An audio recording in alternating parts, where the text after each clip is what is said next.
تو انہوں نے کہا کہ حضور بڑا قیمتی عطر تھا, مدینہ شریف سے لائے تھے, حجر اسود پر یہ عطر لگایا جاتا ہے, مجھے خصوصی طور پہ ملا تھا, میں نے کہا آپ کی بارگاہ میں پیش کر دوں, آپ نے دوسرے کو دے دی. میرے عزیزو جملہ سنو, ایک پیر اپنے مرید سے کتنی محبت کرتا ہے. دادا حضور نے فرمایا میں مانتا ہوں کہ آپ کا عطر بڑا قیمتی تھا, لیکن میرا مرید اس سے کہیں زیادہ قیمتی ہے. آج ہم غفلت کی زندگی گزار رہے ہیں میرے عزیزوں. گفتگو ہوئی, پھر جب وہ چلنے لگے تو انہوں نے کہا کہ میاں حضور میں آپ کی بارگاہ میں آیا, اور یہ اکابرین کا طریقہ رہا ہے کہ جب وہ کسی اللہ والے کی بارگاہ میں جاتے تو کچھ نصیحت ان سے لیتے تھے تاکہ اس پر عمل کر کے اپنی زندگی کو بہتر کیا جا سکے. انہوں نے پوچھا کہ آپ بھی ہمیں کوئی نصیحت فرما دیں تاکہ ہم اس پر عمل کر کے اپنے بھی زندگی کو, اپنی آخرت کو بہتر کر لیں. دادا حضور نے فرمایا کہ بچائی ایک نصیحت ہے, آپ بچائی کر کے ہر ایک کو مخاطب کیا کرتے تھے, لیکن میری زبان اس لائق نہیں کہ میں آپ کے الفاظ کو ہی اسی طریقے سے کیا کہتے ہیں بیان کروں, میں اپنے لفظ میں ٹوٹے پھوٹے الفاظ میں پیش کرتا ہوں. انہوں نے کہا محترم نبی کریم دادا حضور نے فرمایا کہ آپ لنگی پہنا کریے, آپ لنگی پہنا کریے, کیونکہ آقا کریم صلی اللہ علیہ وسلم نے پیجامے کو پسند تو ضرور فرمایا ہے, لیکن پوری زندگی آپ نے اسے زیب تن نہیں فرمایا ہے. اس لیے ہماری نصیحت یہی ہے کہ آپ لنگی پہنا کریے. یہ نصیحت لے کے وہ وہاں سے واپس جب دھولیا ہمارے پیر بھائیوں کے درمیان گئے تو انہوں نے وہ بات کہی کہ میرا بھی سینہ فخر سے چوڑا ہو گیا کہ اللہ نے مجھے ان کے در سے وابستہ رکھا ہے جن کی فضیلت کی گواہی غیر دیتا ہوا پھر رہا ہے. وہ کہتے ہیں کہ میری اتنی عمر ہو گئی, نہ جانے میں کتنے لوگوں سے ملا ہوں, لیکن ایسا پابند سنت اور شریعت پر عمل کرنے والا آج تک میری زندگی میں کوئی مجھے ایسا نہیں ملا تھا. میرے عزیزو, ہم کہیں کہ ہمارا مرشد متبع شریعت ہے تو تم کہو گے کہ تمہارا پیر ہے, تم تو اس کے گن گاؤ گے, لیکن ایک غیر ہمارے پیر کی شہادت دے رہا ہے. میں یہ نہیں کہتا وہ میرے پیر کی, بلکہ اللہ والوں کا ذکر اللہ خود غیروں کی زبان سے جاری فرما دیا کرتا ہے. میرے عزیزوں, تو میں بتانا یہ چاہتا ہوں کہ ہم ان کے در سے وابستہ ہیں جن کے قصیدے غیر بھی پڑھا کرتے ہیں. ایسی پاکیزہ زندگی اللہ نے عطا فرمائی ہے. اگر ہم ایسے در سے وابستہ ہونے کے باوجود بھی محروم رہ گئے تو ہم سے بڑا محروم کوئی نہیں دنیا میں ملے گا. اس لیے میرے عزیزوں, اپنے مرشد کی حقیقت کو پہچانو اور کس لیے ان کے در سے وابستہ ہوئے تھے, اس حقیقت کو سمجھو اور اس مقام تک پہنچنے کی کوشش کرو. میرے عزیزوں, ہم نماز پڑھتے ہیں, نماز کو اہم العبادت کہتے ہیں, لیکن ابھی پوچھ لیا جائے کسی سے کہ نماز کیوں پڑھتے ہو تو ہر کسی کا جواب یہی ہوگا کہ جنت کی طلب میں پڑھتے ہیں. ہوگا کہ نہیں ہوگا؟ تو میرے عزیزوں, میں پوچھنا یہ چاہتا ہوں کہ پھر تم نے اللہ کی عبادت کب کی ہے؟ اللہ کی عبادت کب کی؟ اللہ کی عبادت تو اس بات کا تقاضا کرتی ہے کہ بغیر کسی طلب کے, بغیر کسی لالچ کے میری عبادت کرو. تم تو جنت کی لالچ میں عبادت کر رہے ہو, تب تمہیں کیسے خدا مل سکتا ہے؟ میرے عزیزوں, نماز پڑھو تو جس کے لیے پڑھ رہے ہو اس کو پانے کے لیے پڑھو, تو پھر تمہیں وہ ملے گا نا. میں نے بڑی اچھی بات پڑھی کہ مولوی کے پاس جاؤ تو وہ جنت کی چوڑائی اور جہنم کی گہرائی بتاتا ہے. فرق ہے یہ ایک مولوی میں ایک صوفی میں. یہ کبھی فرق ہوا نہیں کرتا تھا, کیونکہ یہ مولوی بھی اللہ والوں کی بارگاہ میں بیٹھ کر اپنے قلوب کو منور کر لیا کرتے تھے, لیکن جب سے ان کا تعلق اللہ والوں کے در سے چھوٹا ہے تو حالت یہی ہے کہ کوئی جنت کی چوڑائی اور لمبائی بتا رہا ہے تو کوئی جہنم کی گہرائی بتا رہا ہے. کوئی یہ نہیں بتا سکتا کہ خدا تک کیسے پہنچنا ہے. اور اسی میں آگے یہ بات لکھی تھی کہ صوفی وہ ہے جو خدا سے ملانے کی بات کرتا ہے.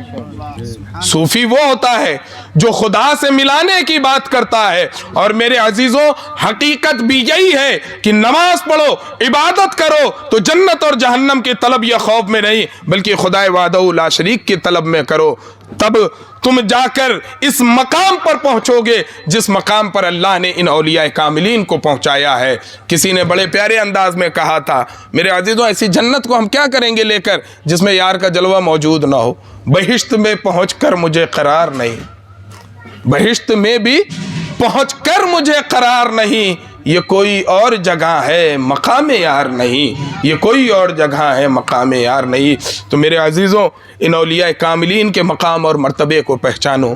یہی وہ ذات ہیں، تم پوری زندگی قرآن پڑھ کے ختم کر دو، حدیث پڑھ کے ختم کر دو۔ میں یہ نہیں کہتا، میں اس کی توہین نہیں کہتا، معاذ اللہ، اللہ مجھے بچائے، لیکن خدا تک اگر کوئی ذات پہنچا سکتی ہے تو وہ یہی اللہ والے ہیں۔ اگر خدا تک پہنچنے کی طلب تمہارے اندر ہے، تمہارے اندر یہ بھوک ہے کہ مجھے خدا کی معرفت حاصل ہو، میں بھی اس کے عشق میں تڑپوں، اس کے عشق میں مچلوں، تو ان اللہ والے کے دامن سے وابستہ ہو جاؤ، یہ تمہارا ہاتھ پکڑ کر تمہیں خدا تک پہنچا دیں گے، اور پہنچایا بھی ہے۔ ہر کوئی جانتا ہے مولانا روم کیا تھے، کسی نے اگر خدا کی معرفت کرائی ہے تو وہ شمس تبریز تھا۔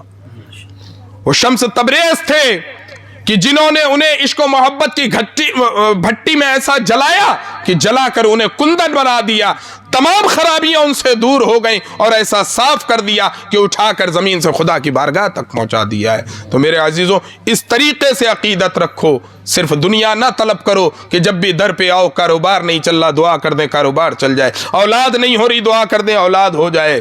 میرے عزیزوں، ان کے در پہ صحیح طور سے، ان سے صحیح طور پہ وابستہ ہو جاؤ گے، دنیا کی محبت خود بخود نکل جائے گی۔ کبھی دنیا کے لیے دعا کرانے کی ضرورت نہیں پڑے گی، کبھی دنیا داری کے لیے دعا کی ضرورت نہیں پڑے گی، کیونکہ ایسا یہ تمہیں بنا دیں گے کہ دنیا کی محبت تمہارے دل سے نکل جائے گی۔ ہم ان سے وابستہ نہیں ہو رہے ہیں، اسی وجہ سے ہر کوئی آسانی سے ہمیں بہکا بھی دیتا ہے، بھٹکا بھی دیتا ہے۔ جب ہم ان کے در سے مضبوطی کے ساتھ وابستہ ہو جائیں گے تو چونکہ یہ صراط مستقیم ہے، اور جب ہم کسی مرشد کی رہنمائی پر اس راستے میں چلیں گے تو کسی بھی شیطان میں یہ جرأت نہیں ہے کہ وہ ہمیں اس راستے سے بھٹکا سکے،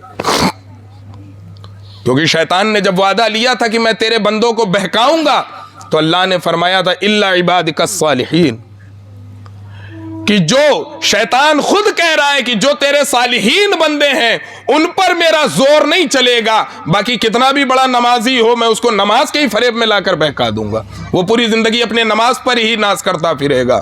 لیکن صالحین ایسی ذات ہے کہ شیطان کا مکر بھی ان پر نہیں چلتا ہے۔ ان کے دامن سے وابستہ رہو گے، ان کی رہنمائی میں راستہ پار کرو گے تو اللہ تمہارا اس دنیا میں بھی بیڑا پار لگا دے گا، آخرت میں بھی تمہارا بیڑا پار ہو جائے گا۔ رب کریم سے دعا ہے مولا کہنے سننے میں کچھ خطا ہوئی ہو اسے معاف فرمائے، اور جتنے بھی زائرین اور شاق یہاں دادا میاں کے عرس میں شرکت فرما ہے، مولا جو سلسلے سے وابستہ ہیں سب کو اپنے مرشد سے بے پناہ محبت کی توفیق عطا فرمائے، اور جو نہیں وابستہ ہیں مولا انہیں کسی مرشد کامل کے دامن سے وابستہ ہونے کی توفیق عطا فرما، اور ہر کسی کو اپنی معرفت کا جام عطا فرما کر مست و بے خود فرما دے۔ بس انہی باتوں کے ساتھ میں اپنی بات کو ختم کرتا ہوں۔ وآخر دعوانا الحمدللہ رب العالمین۔